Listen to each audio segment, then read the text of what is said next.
Ed ecco che ancora una volta parliamo della chiusura dei fantastici bracciali Pandora. Stavolta ti mostro che il nostro mitico Luca risolve il problema della chiusura che si sgancia al minimo movimento del polso.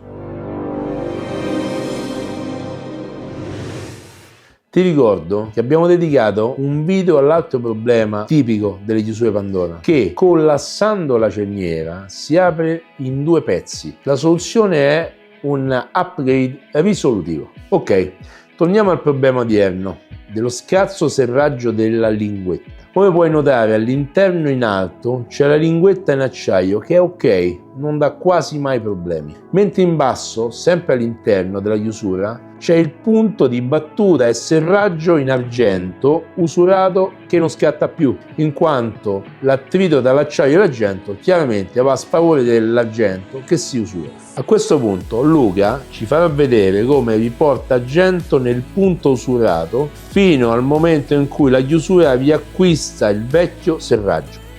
Ecco che puoi ascoltare il classico clac che attesta il buon funzionamento.